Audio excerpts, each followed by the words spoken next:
बीता हुआ कल आपके दिमाग में है और आने वाला कल आपके हाथ में है, जिसे आप बदल सकते हैं और हर किसी का मुंह बंद कर सकते हैं। नमस्कार, सत श्री अकाल, आदाब। आप सभी का स्वागत है। आज का जो एपिसोड है बहुत जबरदस्त का एपिसोड है, बहुत कमाल का एपिसोड है। यहां से क्वेश्चन 100% एग्जाम में आ रहे हैं। इसे नहीं पढ़ा तो आपका एग्जाम में क्वेश्चन छूट जाएगा। आप इसे जरूर पढ़ें। और गजब का टॉपिक है जिसका नाम है डाइस। आखिर ये डाइस क्या है? अरे भाई, रंग, कलर, नेचुरल। आई रे होली, आई रे, आई रे होली, आई रे। अब उस होली में जो रंग होता है, कुछ पेंट होते हैं, कुछ ऐसे कलर होते हैं आजकल जो बालों में लगाए जा रहे हैं। कोई अपने बाल को व्हाइट कर रहा है, ब्लैक होते हुए व्हाइट कर रहा है, कोई व्हाइट से ब्लैक कर रहा है, कोई ब्लू कर रहा है, कोई ऑरेंज कर रहा है। अरे गजब का कर रहा है। आखिर ये सब कौन सी डाइज है? कौन सी डाइज नेचुरल में आती है, कौन सी आर्टिफिशियल में आती है? किसको हम पेंट में देखते हैं, किसको हम कलर लगाने वाले में, किसको हम कलर करने में? हम सभी पर डिस्कशन करेंगे। लेकिन आज शुरुआत करेंगे, बस छोटा सा इंट्रोडक्शन रहेगा और एक क्वेश्चन कमाल का रहेगा, कलर कंस्टिट्यूएंट थियरी से रहेगा। आज का एपिसोड बहुत ही इंपॉर्टेंट है, पहला लेक्चर है, पहले लेक्चर का ही क्वेश्चन एग्जाम में आ रहा है। इसे जरूर पढ़ के जाइएगा, जरूर पढ़ के। क्या है डाइज? डाइज क्या है? Dyes are natural or synthetic color substances which used to color textile, fiber, leather, paper, plastic material, hair, food stuff। अरे सब कुछ, सब खाने वाली चीजों में भी कलर किया जा रहा है। कलर नहीं होता तो अच्छा नहीं दिखता, नहीं दिखता। बाल तो कोई कलर किए जा रहे हैं, पेपर कलर में मिल रहे हैं, सब कुछ देख रहे हैं। यही सब इस्तेमाल किया था। In beginning all dyes were obtain from the natural sources. मतलब शुरुआत में सभी डाई नेचुरल सोर्सेस पाए जाते थे। किससे? इलिजरीन और इंडिगो। इलिजरीन और इंडिगो से पाए जा रहे थे। जो अब आज के समय में now day most of the commercial dyes और सिंथेटिक डाइज।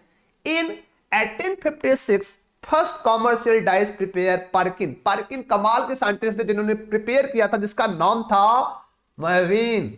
मैविन नामक डाइज को उन्होंने पहली बार प्रिपेयर किया था, जिसको कॉमर्शियल पर्पस से इस्तेमाल किया जाता है। ये तो छोटा सा डाइस का इंट्रोडक्शन रहा। और जो क्वेश्चन एग्जाम में आ रहा है वो वही क्वेश्चन है, relation between colour and constitution. Relation between colour and constitution, ये क्या होता है? क्या रिलेशन होता है कलर और कॉन्स्टिट्यूशन का? इसके लिए क्या मामला है भाई? क्या मामला है? मामला गजब का है। There are three theory stabilise relation between colour and constitution. तीन थियरी आई हैं जो बताएंगे किस कारण से कोई कंपाउंड में कलर आता है, क्या रीजन है कलर आता है। जिसमें पहली थियरी है ऑटोविट ओवर क्रोमोफोर ऑक्सियोक्रोम थियरी, जो कि ओल्ड थियरी के नाम से जानी जाती है। और सेकंड आपकी है बैलेंस बॉन्ड थियरी। और थर्ड क्या है? Molecular orbital theory. Valence bond theory और मॉलिक्यूलर ऑर्बिटल थियरी को मॉडर्न थियरी कहा जाता है, मॉडर्न थियरी ऑफ डाइस कहा जाता है। नाउ फर्स्ट थियरी से हम शुरुआत करेंगे, जिसका नाम क्या है? ऑटोविट थियरी। इन 1876 में आई थी। ऑटोविट मतलब साइंटिस्ट का नाम है। इसमें दो वर्ड का चर्चा किया जाएगा, क्रोमोफोर और ऑक्सियोक्रोम। क्रोमोफोर, क्रोमोजीन और ऑक्सियोक्रोम का चर्चा होगा। आखिर क्या है? तो पहले ये ध्यान दो, इस थियरी में दोनों नाम आएंगे।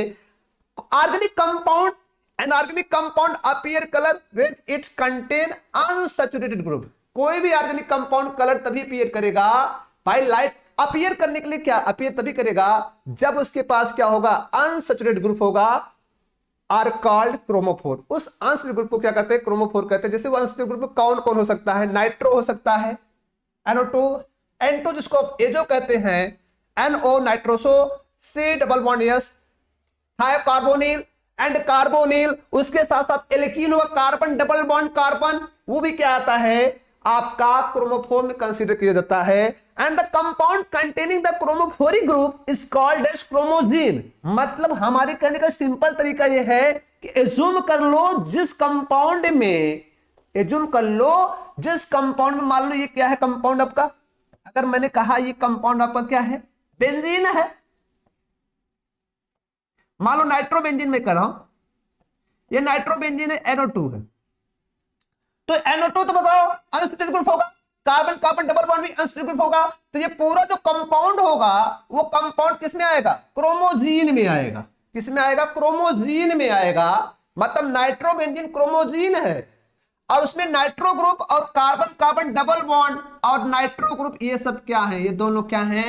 ये क्रोमोफोर है। क्या है, क्रोमोफोर है। और इनकी वजह से क्या होता है, ये कलर में जाता है, किस कलर का, पाल येलो कलर का होता है।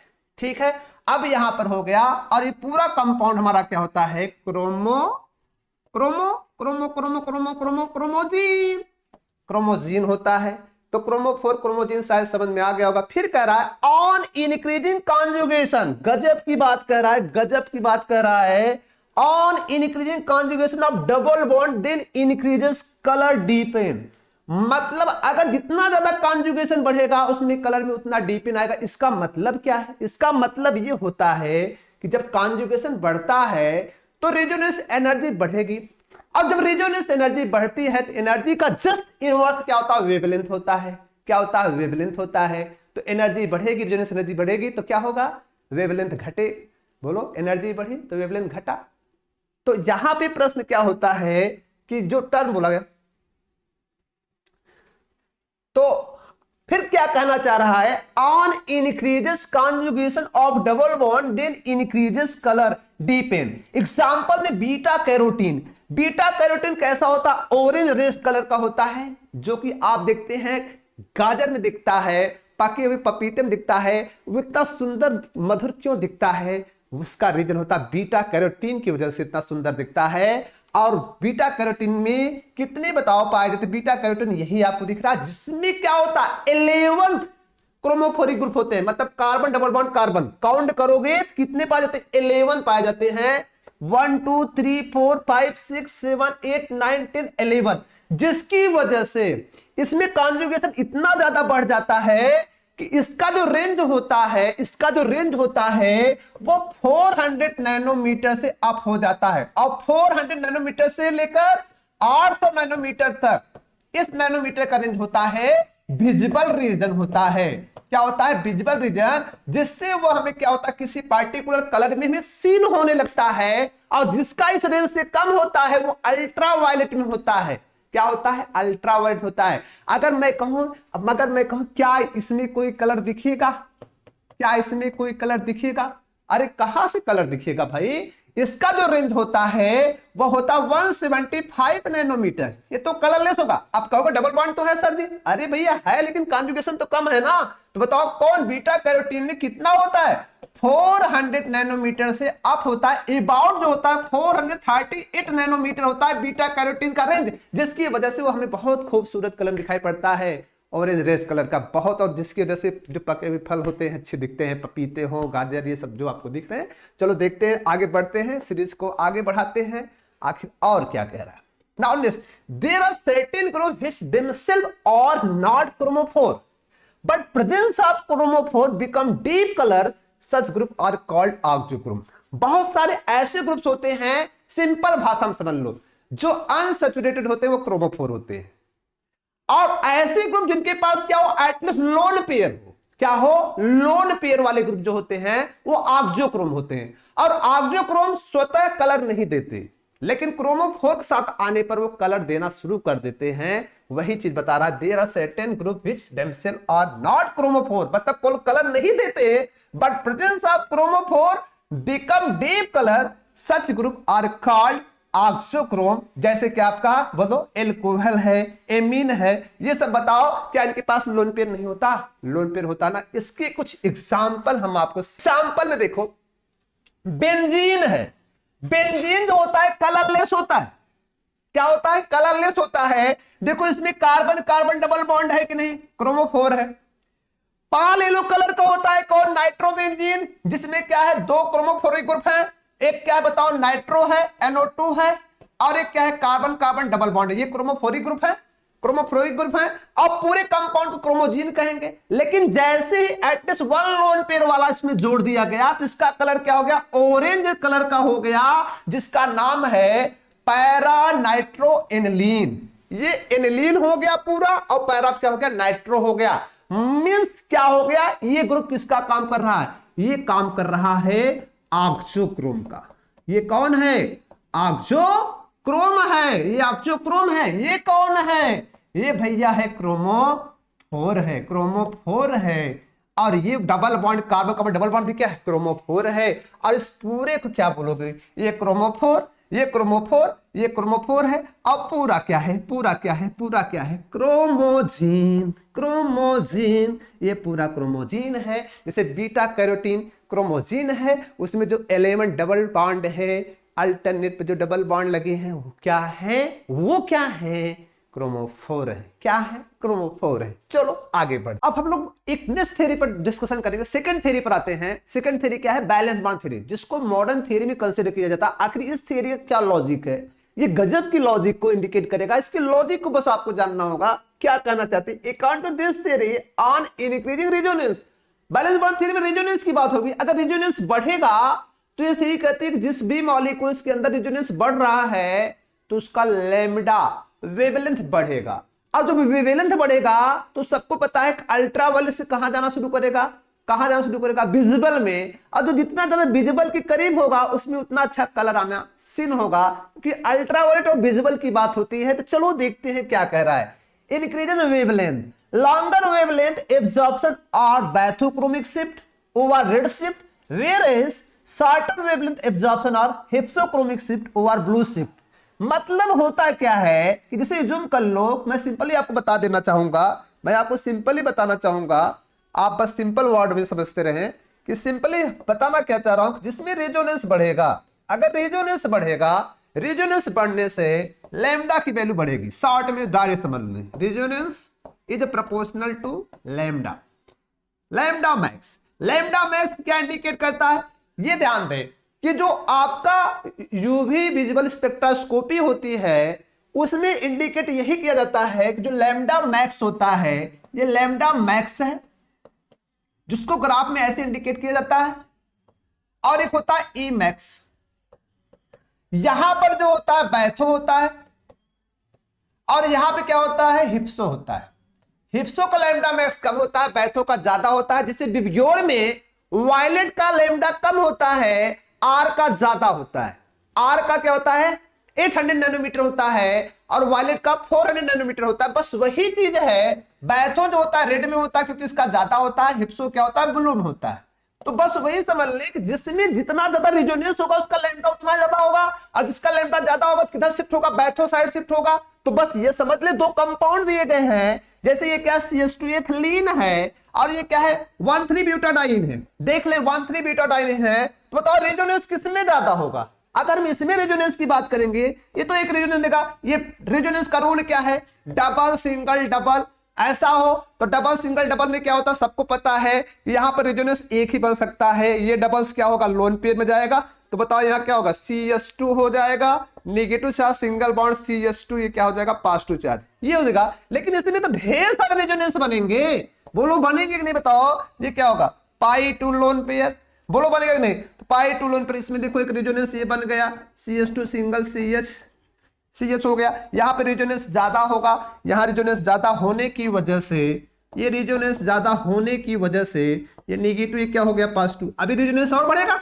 बोलो बढ़ेगा कि नहीं, बताओ। तो वो रेजोनेंस है जिसकी वजह से जो एथिलीन होता है उसका जो लैम्डा मैक्स होता है वो कम होता है, 175 नैनोमीटर होता है। और जो क्या होता है 1,3 ब्यूटाडाइन होता है, 1,3 ब्यूटाडाइन का जो लैम्डा मैक्स होता है वो होता है 270 नैनोमीटर। गजब की बात आपको समझ में आ रही है। अगर इसका कॉन्जुगेशन और बढ़ेगा, बताओ जैसे बीटा कैरोटीन है, बीटा कैरोटीन में 11 अल्टरनेट क्या है, डबल बॉन्ड है, उसमें तो रेजोनेंस बहुत ज्यादा होता है, और रेजोनेंस ज्यादा होने की वजह से उसका जो रेंज होता है वो 400 नैनोमीटर क्रॉस कर जाता है, जिससे वो हमें कलर में सीन होने लगता है, कलर में सीन हो सकता है। तो यहां पर क्या हो रहा है, लैम्डा बढ़ रहा है। ये जरूरी नहीं कि कलर में ही दिखेगा, कलर में तब दिखेगा जब उसका रेंज 400 नैनोमीटर को क्रॉस करेगा, तब वो कलर में सीन होगा। बस इतना कर सकते हैं कि लैम्डा बढ़ रहा है। जब लैम्डा जितना ज्यादा बढ़ेगा उतना तो अल्ट्रावायलेट विजिबल में जाएगा। तो ये आपकी रही कौन सी थ्योरी, बैलेंस बॉन्ड थ्योरी। अब इस बैलेंस बॉन्ड थ्योरी से भी कुछ मजा नहीं आया, आखिर सर नहीं कुछ मजा आया, तो चलो अब और नेक्स्ट थ्योरी को भी देख लेते हैं, वो कौन सी थ्योरी है उसकी भी बात कर लेते हैं भाई। वो कौन सी थ्योरी है, लो एमओटी आ गई, मॉलिक्यूलर ऑर्बिटल थ्योरी आ गई। ये गजब की थ्योरी। आखिर ये थ्योरी क्या डिसाइड करती है, ये क्या कहना चाह रही है, तो ये यह कह रही है कि molecules are absorption of UV visible energy then electron excited and formation of different type electronic transition. जब किसी भी मालिक को उसको यूवी विजिबल एनर्जी दी जाती है, यूवी और विजिबल एनर्जी जो पाता है तो वो अपने को एक्साइट करता है, जिसको आप लोग जानते हैं कि मालिक को इसके अंदर दो टाइप का ऑर्बिटर होते हैं, बॉन्डिंग माइक्रोमीटर्स और anti bonding. Bonding low energy होता है, एंटी बॉन्डिंग हाई एनर्जी होता है। तो अपने इलेक्ट्रॉन को लो एनर्जी कहां ले जाता है, हाई एनर्जी, और जिसमें जितने जल्दी से क्या होगा, एक्साइटेशन होगा, कम एनर्जी होगी। और हमेशा ये ध्यान दें, हमेशा आपको केयर करना होगा कि ये इलेक्ट्रॉन कहां कहां जा सकते हैं, अपने सिग्मा बॉन्डिंग से सिग्मा एंटी बॉन्डिंग में, अपने पाई बॉन्डिंग से पाई एंटी बॉन्डिंग में, अपने नॉन बॉन्डिंग से पाई एंटी बॉन्डिंग में, सिग्मा एंटी बॉन्डिंग में। तो आप देखेंगे आपको डिफरेंट टाइप के ट्रांजिशन दिखेंगे। वो ट्रांजिशन क्या है, हम उस पर आपको चर्चा करते हैं। क्या क्या है, एक जनरली फिगर आपको इंडिकेट करते हैं, ये फिगर है, ये थोड़ा सा एनर्जी लेवल डायग्राम है। फिर हम बताते हैं कि इसमें क्या पाया जाता है। पहला मैंने दिया सिग्मा, फिर क्या होता है पाई, फिर होता है नॉन बॉन्डिंग, फिर होता है पाई स्टार, फिर होता है आपका सिग्मा स्टार। ये एनर्जी लेवल डायग्राम है। तो एनर्जी लेवल डायग्राम में जब हम कोई एनर्जी देते हैं तो कोई भी सिस्टम सिग्मा सिग्मा स्टार में वो सिस्टम जाता है जो क्या हो, सैचुरेटेड हो। मतलब कार्बन कार्बन सिंगल बॉन्ड में अगर हम इसको एनर्जी देंगे, अगर ये एनर्जी लेगा तो ये अपने सिग्मा को कहां भेजेगा, सिग्मा स्टार में। सिग्मा बॉन्डिंग कहां भेजेगा, सिग्मा एंटी बॉन्डिंग में। तो sigma bonding sigma anti bonding saturated होना चाहिए। और देख रहे हैं कि ये एनर्जी लेवल डायग्राम है। इस एनर्जी लेवल डायग्राम आप खुद देख पा रहे हैं, ये होगा। अब आता है, अगर मैं कह रहा हूं कोई एन से सिग्मा स्टार में जाता रहा, एन से सिग्मा बाई स्टार में वही जाएगा जो सैचुरेटेड हो, उसके पास एटलीस्ट लोन पेयर हो। एज लाइक क्या होता है, चलो मान लो ये क्या है, आपका एमीन है, आपका क्या एल्कोहलिक ग्रुप है। इनको अगर मैं HNO देंगे तो जो उसका नॉन बॉन्डिंग होता है, इसको आप लोन पेयर कहते हैं। ये लोन पेयर इलेक्ट्रॉन कहां जाएगा, नॉन बॉन्डिंग से कहां जाएगा, सिग्मा स्टार में। ठीक है, नेक्स्ट आता है pi to pi star. Pi to pi star कौन इंडिकेट करता है, अगर वो saturated unsaturated carbon carbon double bond है, उसको क्या चाहिए, कौन सी लाइट चाहिए। अगर हम HNO देंगे तो उसका इलेक्ट्रॉन कहां जाएगा, पाई से पाई स्टार में जाएगा।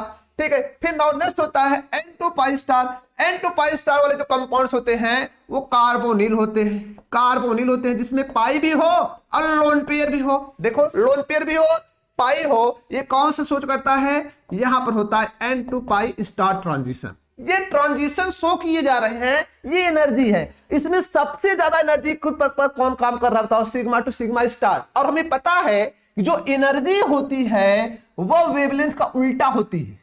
बोलो तो बताओ वेवलेंथ सबसे कम किसका है, जिसकी एनर्जी सबसे ज्यादा है। तो जो हाईएस्ट एनर्जी में आता है वह सिग्मा से सिग्मा स्टार वाला सबसे हाई एनर्जी पर है, जिसका तो उसका वेवलेंथ सबसे कम होगा। और दूसरा आता है N2 सिग्मा स्टार।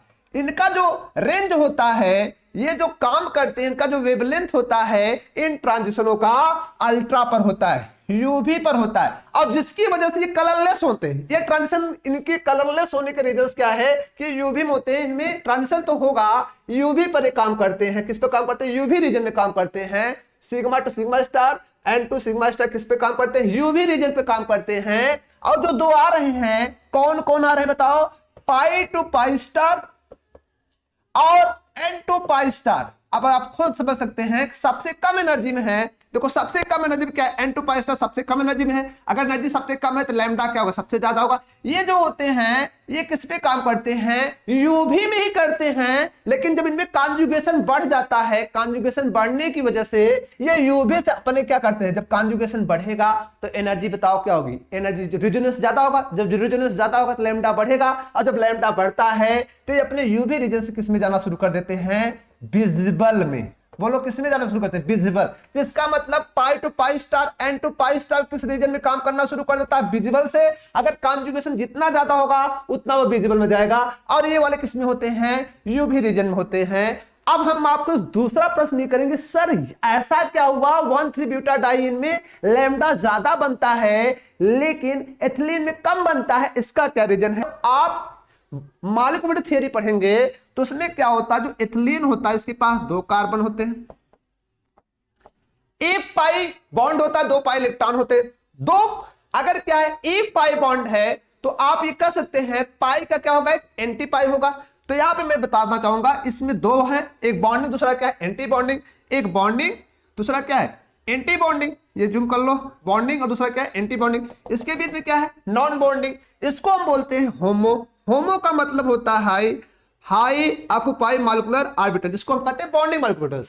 और ये क्या है, लूमो होता है। क्या होता है, लूमो, जिसको कहते हैं लोअर अनऑक्यूपाई मॉलिक्यूलर ऑर्बिटल्स, मतलब लोअर एनर्जी का ऐसा ऑर्बिटल जो भरा न हो।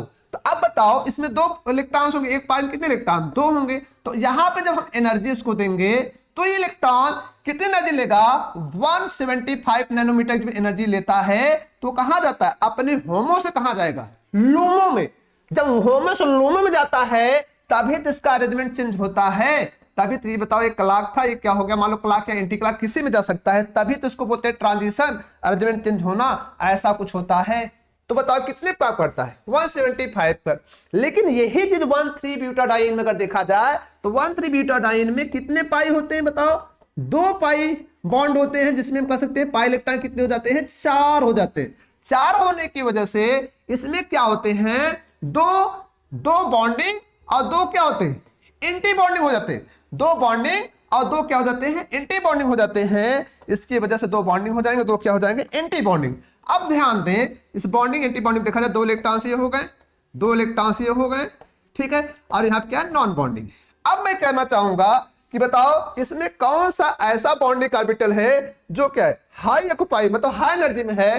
तो जो भरा हुआ ऑर्बिटल है हाई एनर्जी वाला ये है, इसको हम क्या बोलेंगे, होमो बोल देंगे। और जो खाली है लोअर एनर्जी का, LUMO का मतलब लोअर एनर्जी ऑक्यूपाई मॉलिक्यूलर, मतलब जो एंटी बॉन्डिंग का सबसे लो एनर्जी वाला ऑर्बिटल है जो खाली है। तो बताओ ये क्या है, लूमो है। अब ये क्या हो गया, लूमो। अब बताओ इस होमो लूमो में और इस होमो लूमो के बीच में जो गैप है, इसमें एनर्जी क्या है, ज्यादा है।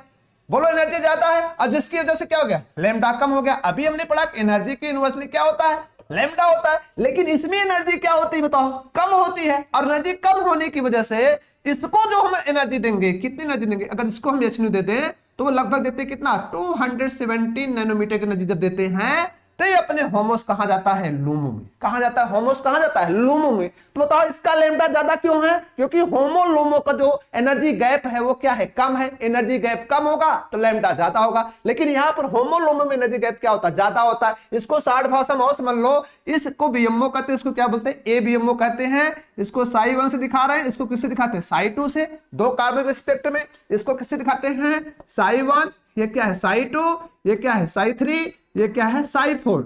2 हो गए एंटी बॉन्डिंग, 2 हो गए बॉन्डिंग। तो इस वजह से होता है, जिसमें होमोलोमो का गैप क्या होता है, कम होता है, उसमें लैम्डा ज्यादा होता है। जिसमें होमोलोमो का गैप ज्यादा होता है उसमें लैम्डा कम होता है। यही रीजन होता है 1,3 ब्यूटाडाइन में लैम्डा मैक्स ज्यादा बनता है कंपेयर टू एथिलीन। इसका क्या है, 175 नैनोमीटर, और इसका जो होता है लैम्डा मैक्स वो कितना होता है, वो होता है 217 नैनोमीटर। उम्मीद करता हूं ये वीडियो आपको अच्छा लगा होगा। वीडियो अच्छा लग रहा है तो चैनल को लाइक कर दे, चैनल सब्सक्राइब कर, ज्यादा लोगों को शेयर कर दे, और मजे करते रहिए, मस्त रहिए, मजे करते रहिए। हम आपके साथ बने रहेंगे। मस्त रहिए, खुश रहिए। फिर मिलेंगे नए एपिसोड में। Tata bye bye.